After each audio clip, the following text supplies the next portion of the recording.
20 de novembro, Ministério aos necessitados, São João 5, de 1 em diante. Passadas essas coisas, havia uma festa dos judeus e subiu Jesus para Jerusalém. Ora, existia ali junto à porta das ovelhas um tanque chamado em hebraico Betesda, o qual tem 5 pavilhões.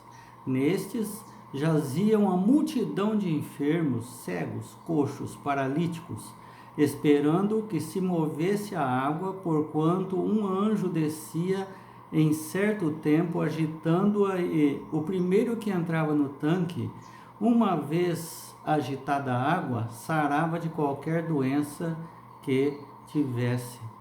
Isso aqui é algo que ele não está no original, é apenas em alguns manuscritos. Esse trecho aí, porque está entre colchetes. Estava ali, verso 5, estava ali um homem enfermo, havia 38 anos. Jesus, vendo-o deitado e sabendo que esses assim sabendo que estava assim há muito tempo, perguntou-lhe: queres ser curado? Respondeu-lhe o enfermo: Senhor, não tenho ninguém que me ponha no tanque quando a água é agitada, pois, enquanto eu vou, desce outro antes de mim. Então Jesus disse: levanta-te, toma o teu leito e anda. Imediatamente o homem se viu curado, e tomando o leito, pôs-se a andar. E aquele dia era dia de sábado. Agora nós vamos ao ministério aos necessitados, em Marcos capítulo 1, versos 21 em diante. Depois entraram em Cafarnaum, e logo no sábado foi Jesus ensinar na sinagoga. Maravilhavam-se da sua doutrina, porque os ensinava como quem tem autoridade, e não como os escribas. Não tardou que aparecesse na sinagoga um homem possesso de espírito imundo, o qual bradou: que temos nós contigo, Jesus Nazareno? Vieste para perder-nos? Bem sei quem és, o Santo Deus, o Santo de Deus. Mas Jesus o repreendeu, dizendo: cala-te e sai desse homem. Então o espírito imundo, agitando-o violentamente e bradando em alta voz, saiu dele. Todos se admiravam, e a ponto de perguntarem entre si: que vem a ser isso? Uma nova doutrina? Com autoridade ordena aos espíritos imundos, e eles lhe obedecem. Então correu célere a fama de Jesus entre todas as direções, por todas as circunvizinhanças da Galileia. Jesus tinha um ministério, e o ministério era amar. E dentro desse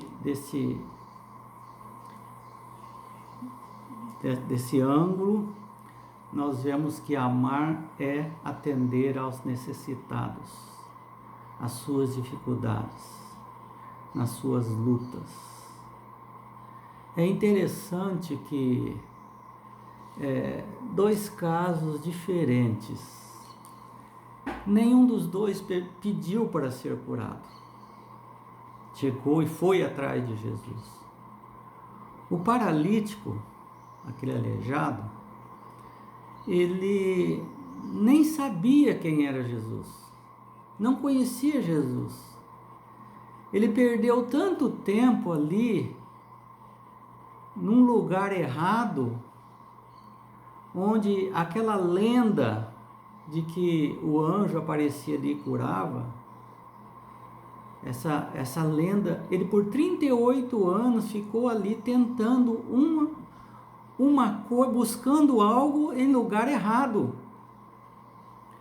Mas Jesus foi lá onde ele estava. Provavelmente ele estava triste, desanimado, porque não foi apenas 3 dias que ele estava ali, mas 38 anos tentando subir, e a possibilidade de ele subir era zero, porque ninguém se compadecia dele, ninguém foi ajudá-lo, se dispôs a ajudá-lo. Ele iria morrer naquele lugar tentando, porque ele queria ser curado, mas não sabia onde buscar a cura, só sabia aquela coisa errada que ali que se divulgava, né? E Jesus fazendo milagres em todos os lugares, ele nem ficou sabendo. Mas Jesus foi onde ele estava. No outro caso, Jesus dentro da igreja, falando com autoridade, o demônio teve a ousadia de usar uma das pessoas mais fracas dali para, tomando o seu corpo, falasse através dela, revelando mistérios que Jesus tentava de tanto custo convencer o povo, dizendo que ele era o Messias. E o demônio veio falar exatamente isso: você é o Messias, você é o Santo de Deus, eu te conheço.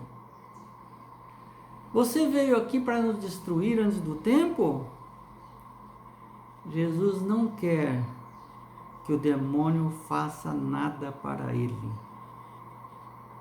Nada. E disse: pare de falar.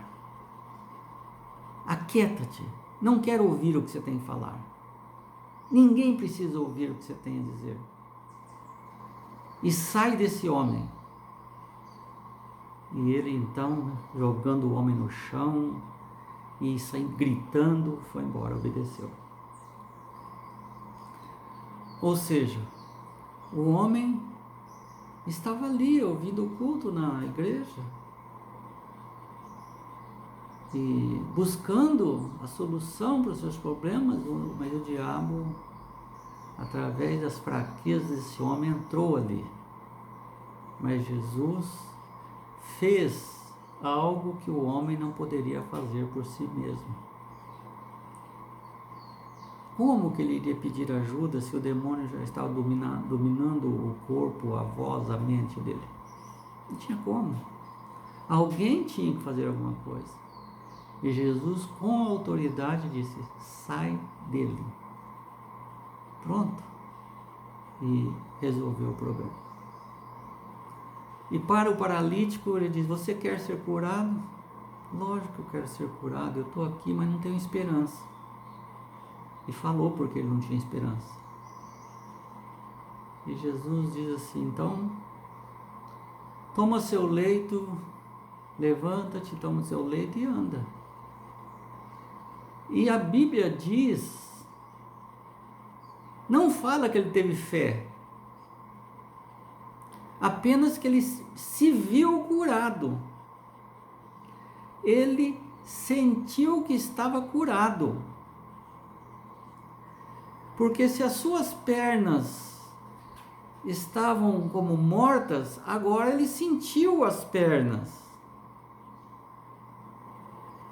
Ele sentiu que o sangue estava correndo ali e que a perna que estava toda engruvinhada, agora ele esticou a perna, ficou normal, olhou para a sua perna e viu que ele estava bom. Olhou para Jesus e ficou em pé. E Jesus saiu para um lado e saiu para o outro. Ele foi na igreja agradecer. Mas Jesus também foi na igreja, no templo. Jesus era costume dele ir ao templo. E quando chegou ali, o paralítico, ex-paralítico, que nem sabia o nome de Jesus, disse: foi o Senhor que me curou? Qual o seu nome? Provavelmente Jesus disse o nome e disse algo muito importante: vai e não peques mais. Ou seja, Jesus ele não quer apenas curar cada um das suas doenças. Isso é o de menos. As doenças, as tribulações, não que Jesus não ligue para ela, mas se comparar com a vida eterna, isso é nada. Ele disse: antes importa entrar no reino de Deus sem uma perna, sem um pé, sem um braço, sem uma mão, lá será restituído tudo. O importante é entrar no reino de Deus. Então Jesus falou o mais importante de tudo, que era a sua missão, a sua ministração aos necessitados. Vai e não peques mais. E para que não fique pior a coisa. Veja que ele não falou isso para aquele que estava na igreja. Ele falou para aquilo que não estava na igreja. Buscando a salvação, o demônio tentando impedir. O outro, num lugar errado, no terreno encantado do inimigo, não conhecia Jesus, Jesus se mostrou e perdoou os seus pecados e ensinou o caminho que deveria seguir. Então vamos aprender a lição. A igreja de Deus não é uma casa de muamba. Você vende curas,